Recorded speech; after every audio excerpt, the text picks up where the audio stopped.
घर तो वो जगह होनी चाहिए ना कि जहाँ जाने से पहले ही दिल बाग बाग हो जाए, दिल को इतना सुकून इत्मीनान हो, रुख भी खुश हो कि या अल्लाह शुक्र है मैं अपने घर जा रही हूँ, जहाँ पर कोई मुस्कुराते चेहरे मेरा इंतज़ार कर रहे होंगे, जहाँ पर मेरे अपने होंगे जो मेरा इंतज़ार कर रहे होंगे। लेकिन कभी कभार ऐसा होता है कि घर जहाँ जाने से पहले ही दिल बोझल और परेशान हो जाए और कदमों में चलने की हिम्मत ही ना हो, दिल करे ही ना वहाँ जाने को, और जाने से पहले ही अपने अंदर एक महाज तैयार कर लिया जाए कि अब की बात तो मैंने जाना है, तो जिसने मुझे जो जो बात कहनी है उसको अच्छा मुंह तोड़ जवाब देना है। लेकिन कभी कभार कच्चे धागे से बंधे उस एक नाजुक से रिश्ते की वजह से, या कभी कभार लिहाज मुरव्वत की वजह से, या फिर कभी कभार हम खुद को बहुत अच्छा साबित करने के चक्कर में ना पिसती चली जाती हैं और लोगों की बातों को सुनती चली जाती हैं। वीडियो के थंबनेल और टाइटल से आपको ये अंदाजा तो हो ही गया होगा कि हम आज बात करेंगे ससुराल में रहने वाले लोगों को कैसे डील करना है और कैसे उधर अपनी इज्जत बनानी है कि वहां पर आपके लिए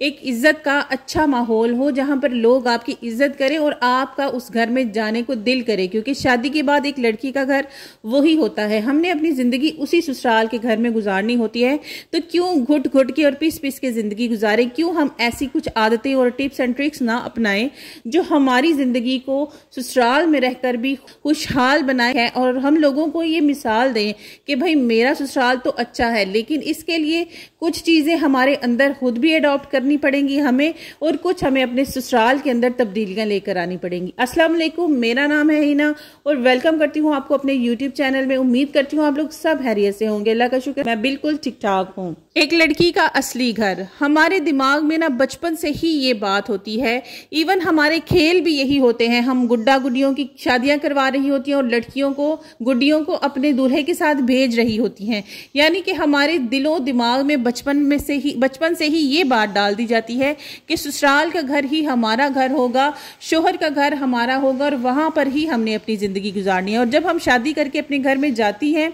तो हमने भी बड़ी सारी उम्मीदें और बड़ी सारी ख्वाहिशात अपने दिल में दबाई होती हैं, जो जाकर हमारा भी दिल करता है कि हम वहां पर जाएं, अपने घर में रहें और हमारे घर पे हमारी बात की कोई इज्जत हो। लेकिन वही ससुराल का घर, वहां पर हमारे लिए भी हर एज से ताल्लुक रखने वाला इंसान, 1 साल से लेकर 50 साल तक की उम्र का इंसान हमारा इंतजार कर रहा होता है, और वो लोग भी ये सोच रहे होते हैं कि हम उनके साथ कैसा ताल्लुक रखेंगी या किस तरह उनके साथ डील करेंगी, कैसे हम अपने घर को लेकर चलेंगी। सबसे पहले तो मैं बात करूंगी कि हमारा रवैया अपने ससुराल में सबके साथ कैसा होना चाहिए। आजकल शादियों का सीजन है और काफी सारी लड़कियों की नई नई शादी हो भी रही होगी। मुझे लगता है कि मेरी बातें आप लोगों के काफी काम आने वाली हैं, तो अगर आपकी फैमिली में या कोई ऐसी लड़की जिसकी शादी हो रही है तो उसको ये वीडियो जरूर फॉरवर्ड कीजिएगा, उसकी काफी हेल्प हो जाएगी। हम लड़कियों को ना शादी के बाद अपने माँ बाप और अपने मेके से जुड़ा हर रिश्ता इंतहा से ज्यादा प्यारा होने लग जाता है। सबसे ना बहुत एक्सट्रीम लेवल की ही मोहब्बत हो जाती है,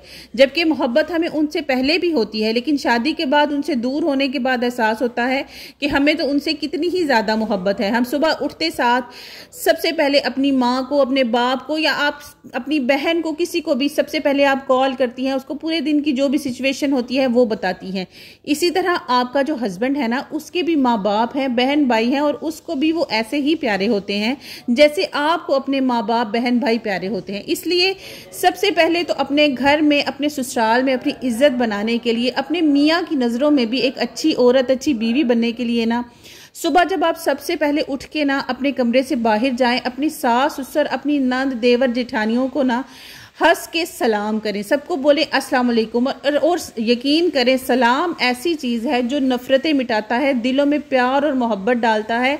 इसका मतलब ही ये है कि हम दूसरे पर सलामती भेज रहे हैं, और जब आप सलाम करेंगे तो दूसरा जब आपको वालेकुम अस्सलाम कहेगा तो वो भी आपके ऊपर सलामती ही भेजेगा और आपके दिल को भी सुकून मिलेगा। दूसरी सबसे अहम बात और सबसे अहम मसला भी यही होता है कि जब हम ज्वाइंट फैमिली में रह रही होती है ना, तो हमारी प्राइवेसी का बहुत ही ज्यादा मसला होता है, और खास तौर पर जब आपकी नई नई शादी हो रही हो तो आपका दिल करता है कि आप अपने मियाँ के साथ टाइम गुजारें, क्योंकि हम अपना माँ बाप का घर छोड़ के आई हुई होती हैं और हमें एक वो भी परेशानी होती है कि हम अपने प्यारों से इतना दूर हो गई हैं और एक अनजान लोगों में आकर बैठ गई हैं और उनके साथ बातें आपको नहीं भी करनी आती, लेकिन फिर भी आपको करना पड़ती हैं बातें। इसलिए सबके साथ अगर आप स्टार्ट से ही हेल्दी बाउंड्री सेट कर लेंगी, लोगों के आगे जी जी करके झुकने नहीं लगेंगी ना, तो लोग भी आपकी इज्जत करेंगे। एक चीज़ तो आप ऐसे करें कि पल्ले से बांध लें, चाहे वो आपका ससुराल है, चाहे आपकी ज़िंदगी का कोई भी मौका है या कोई भी रिश्ता है, जो काम आपको पसंद नहीं, जो चीज़ आप करना नहीं चाहती,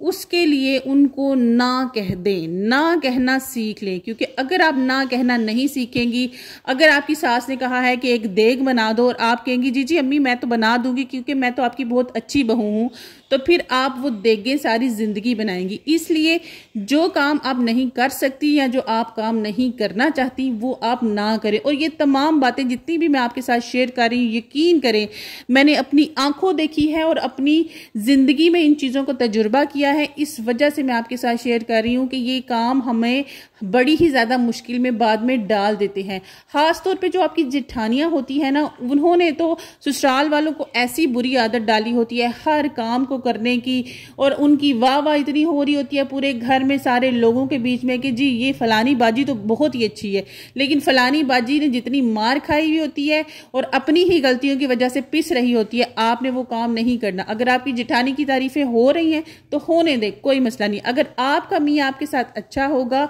आप अपने मियाँ को दिखाएंगी कि मैं तुम्हारे माँ बाप की इज्जत करती हूँ, सबके साथ अच्छे तरीके से बात करेंगी, सलाम करेंगी, हर एक बंदे के प्रॉब्लम को समझेंगी और उसको सॉल्व करने की कोशिश करेंगी, ना कि गधे की तरह बस काम करती चली जाएंगी। ससुराल में, ससुराल का घर हमारा घर होता है, वहाँ पर हम रहने जाती है, हमारी ज़िंदगी वहाँ गुजरनी होती है। और इसका मतलब ये नहीं है कि बस हम वहाँ पर काम ही करती रहें और हमारा कोई काम है ही नहीं। हमारी अपनी भी ज़िंदगी है, अपना भी एक नाम है, अपना एक मुकाम है अपने शोहर के आगे, अपने बच्चों के आगे। इसलिए ज़िंदगी में अपने हर रिश्ते से हेल्दी बाउंड्री सेट करें, सबको एक अच्छा और हेल्दी इन्वायरमेंट दें ताकि सब आपकी इज्जत करें और आप भी उनकी इज्जत करें। अब ये बात भी ठीक है कि ससुराल को डील करना कोई इतना आसान काम भी नहीं है। वैसे तो मैं यही दुआ करूंगी कि अल्लाह पाक हर लड़की को ऐसा अच्छा ससुराल दे कि उसका दिल करे वाकई ही उस घर में जाने को, रहने को और उस घर के रिश्तों को अपना रिश्ता कहने को। लेकिन कभी कभार अगर हमें खुदा न खास्ता कोई बुरा ससुराल मिल गया है और वो वाकई ही में बुरा है, तो तब क्या किया जाए? तो ऐसी जगह पर ना वो इंसान जिसके साथ हम शादी करके उस घर में जाती हैं, जिसके साथ हमने सारी जिंदगी गुजारनी होती है ना,